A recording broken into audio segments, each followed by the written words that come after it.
Going to talk about Google's Sidewalk Labs pulling the plug on a smart city development in Toronto. First, though, will we eventually run out of space for Gravesites? Award-winning futurist, researcher, and keynote speaker Nikolas Badminton joins us on Canada Now. And Nick, we kind of touched on this subject last week and said, you know what, we got to go full board with this thing and talk about it with more detail. An estimated 7 million Canadians will die in the next 25 years, and there are many that are already are looking into solutions for this pending issue. Yeah, absolutely. I think that the idea of burying people in the ground is pretty much over for many people. I know some religions still insist on that. I think the cremation is still an option, but I think that going forward, we're going to have to really look at land usage. We're also going to have to look at some creative ways to express ourselves as we pass to the other side.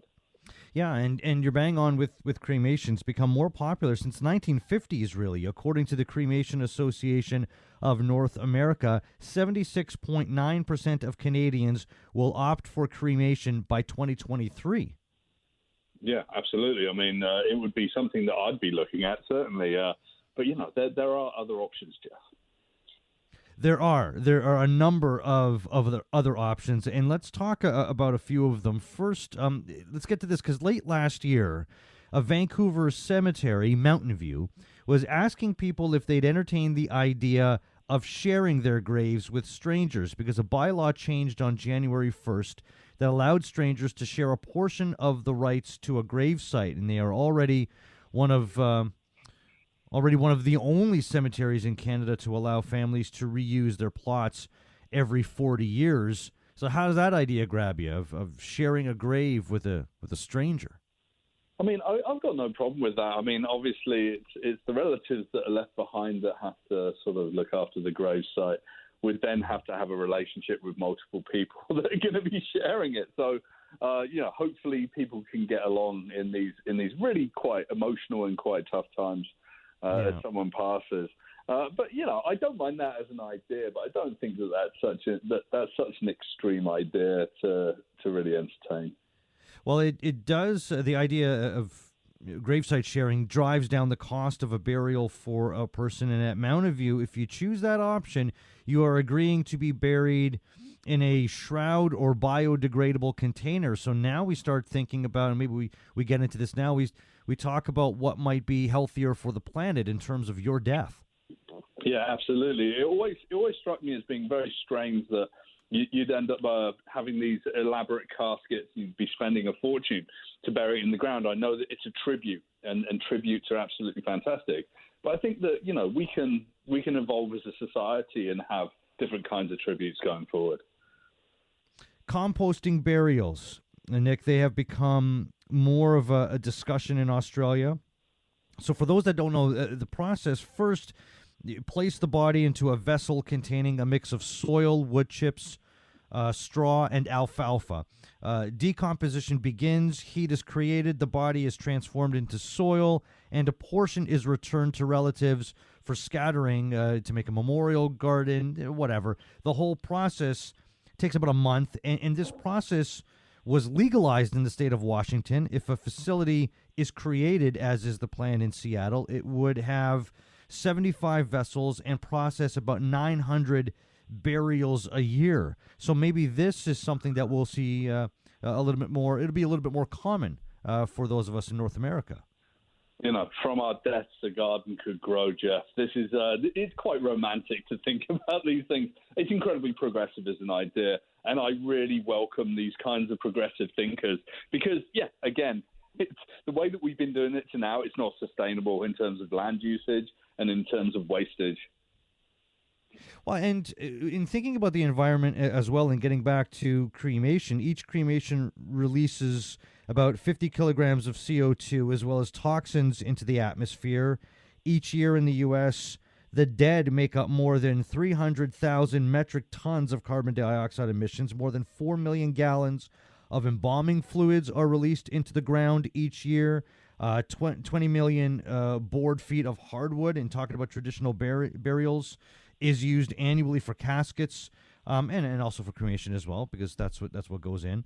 I mean, we haven't even mentioned the energy that is used to make up all the materials used for traditional burials. I mean, when you start to break it down and to talk about all the work that goes into a traditional burial or cremation, and then how it affects the environment, I'm surprised it's taken until 2020 before this ends up being a serious conversation. It's very, very difficult to disrupt the idea of ceremony, to disrupt the religious importance of these kinds of, these kinds of ceremonies that really bring communities together to grieve and to process the loss. That's still really, really important.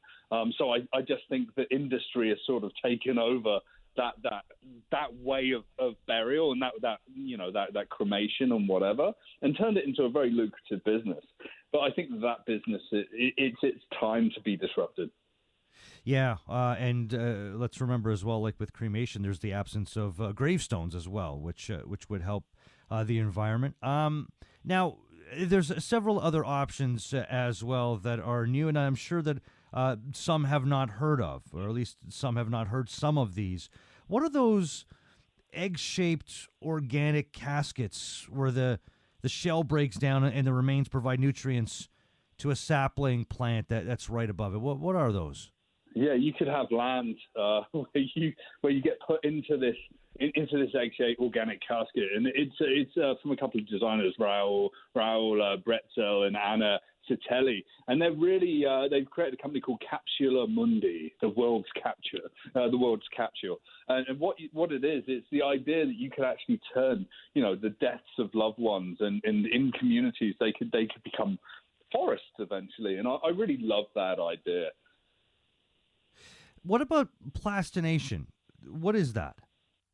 So a few years ago, and many listeners may have actually been to some of these shows. Body Worlds it was this show where you can go and see all of these plastinated individuals, riding horses, playing basketball, playing cards, and whatever. And suspending the human in time. The idea of plastination, taking the bodily fluids and soluble fat, extracting them from a dead individual and replacing them with resins and silicon rubbers and epoxies.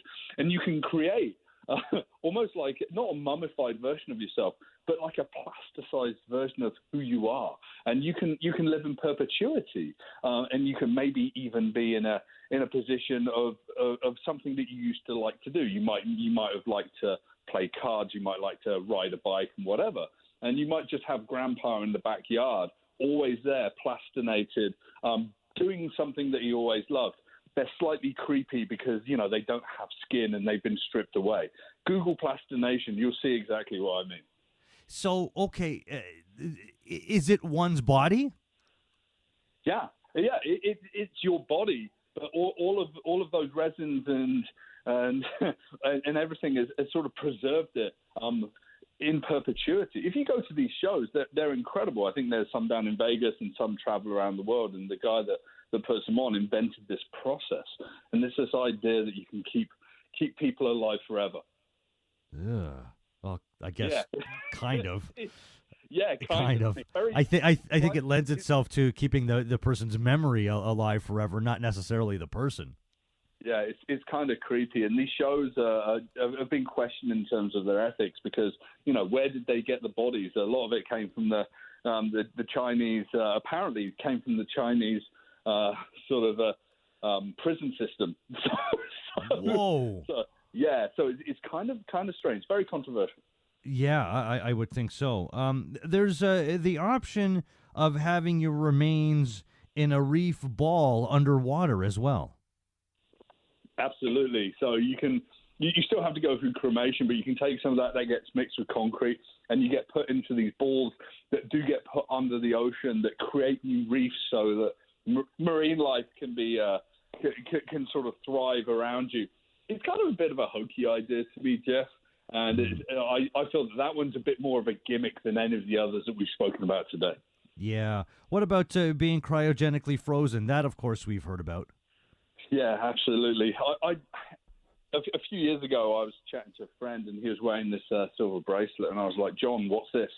And he goes, I've got an insurance policy, and the insurance policy says that when I die, a team will be flown in from Arizona and they'll take my body and they'll cryogenically freeze it.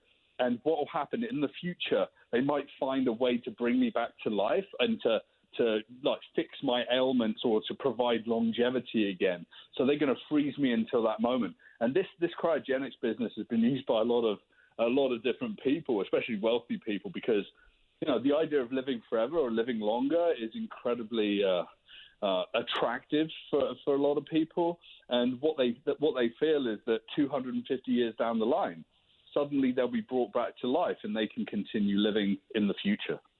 250. Imagine that. Imagine being frozen and brought back. Wow, 250 years from now. Okay, we talked about this last week. This is something that you would want to do. You could have your remains blasted off into space. Yeah, why not? Why not? I mean, who doesn't want to go to space these days? I certainly do. And when you're seeing SpaceX and its missions putting astronauts back into the International Space Station, whatever, I think it's incredibly compelling. When you die, some of your ashes get blown into space. Some companies put you into these containers that then get released into the atmosphere, and you get released as a beautiful shooting star. All right, there's something. We'll look up at the sky and go, hey, there goes Nick. There's Nick right over there. Well, in terms of the lack of space due to grave sites, Vancouver is at a crisis point. So is Toronto. When are planners and politicians going to even talk about this? Because it doesn't seem like they are. I don't really know the schedules for talking about these particular issues. I think they've got a lot more fish to fry right now. But you know what? As cities get more dense and more people live there, sort of moving in, you're going to be looking at these huge areas where cemeteries are right now. And people are going to be looking at that and thinking, maybe in 30 to 50 years, thinking like, do we still need that way? Maybe there's a way to reconfigure it. And that's when the politicians and the councillors are going to have to step up and have these very, very tough conversations. Yeah, maybe it doesn't happen in our lifetime.